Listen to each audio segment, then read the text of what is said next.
I see this sentiment a little too often, and frankly, it's one of the most baffling things I've come across. Marvel announces, from day one, they're going to create a universe where everything is connected. People get invested in that universe. Marvel releases TV shows, and all of a sudden, people have the surprised Pikachu face when those TV shows matter to the overall narrative. It's like, did you expect them to make self-contained TV shows that had no effect on anything? Why would they do that? From a business perspective, that makes absolutely zero sense. Out of the gate, you're telling people they don't need to watch that content, and giving consumers any reason to not watch your shit is a death sentence. From the perspective of the connected universe, it's a connected universe. That premise is what sold you on the MCU in the first place. It's in the name. The U in MCU is for universe. And you know what happens in a universe? Everything! So when I see shit like this, I'm left stunned at the ignorance. What do you mean you have to watch extra material? First of all, you don't. As I've been told about 1,000 times in my Black Panther video, plenty of people watch these movies without having consumed the previous piece of media. Apparently, every black person that went to see Black Panther completely failed to watch the movie the character debuted in. And speaking of Civil War, that movie solidifies my point. Queens flashes across the screen. We cut to a kid walking into his apartment, and Tony Stark is sitting on his couch with his unusually attractive aunt. In less than 30 seconds, we learn that this kid's name is Peter Parker. Tony wants to speak to Peter in his bedroom. Pause. And we find out that this Peter is Spider-Man, a character they're introducing for the first time 8 years into the MCU. And guess what? It worked. You didn't need a comic book, a TV show, or a prior film to understand this version of the character. The film itself primed you for the story it was trying to tell. The same applied to Black Panther. You got everything you needed to know about him for this story to work in that story.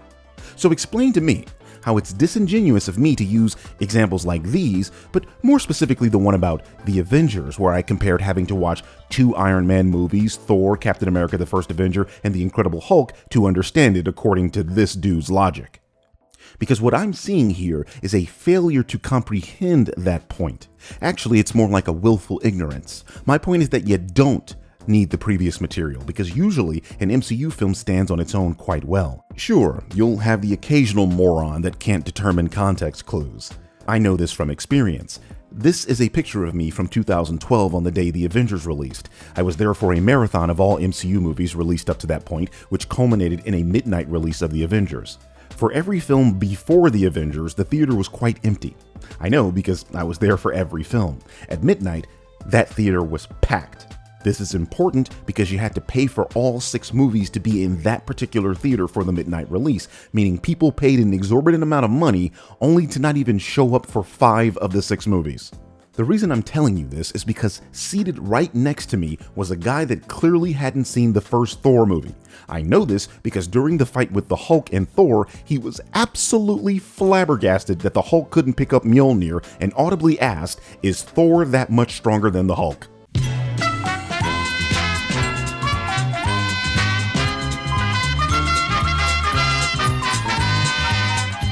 That is what you people look like to me. That dude asking if Hulk is weaker than Thor. Whether or not he was is immaterial to the scene itself, but that question would be answered had he saw the previous film in the series, something he literally paid for and didn't show up to. Which brings me back to Disney Plus. For less than a movie ticket, at least here in Los Angeles, as the theaters I frequent cost this much, you gain access to every movie Marvel has released, all the TV shows, and a bunch of other shit like The Mandalorian, for example. Dog, they have the 1994 Spider-Man and animated X-Men series. It's worth it for those alone. The cost-benefit analysis of Disney Plus is far superior to a singular movie ticket purchase, where you'll only be able to watch the movie once, can't pause to go to the bathroom, can't eat what you want, and have to deal with potentially rude patrons in the theater. And yet, people continue to parrot this idea that having TV shows that tie into the narrative is more work than just going to the movies. Why the hell are you treating media like work in the first place? Aren't you supposed to be enjoying it? And if you're no longer enjoying it, you know you can stop at any time. It's due to your own FOMO that you feel compelled to watch these products. And if that is the case, seriously, why the hell aren't you already watching the shows? If you care about the characters so much that not knowing what happens to them bothers you to this degree, you'd have already been subscribed. For someone like me that does care and wants to watch the goddamn Aristocats and Oliver and Company, yeah, Disney Plus is worth the price. But if you feel that it's not, again, like Black Panther and Spider-Man and Civil War, these movies will stand on their own, and you are not required to watch TV shows to understand the film itself. You can simply treat every film like you did Black Panther and Civil War. Allow the movie to characterize this character you don't know, which is exactly what that dude that didn't watch the first Thor movie did.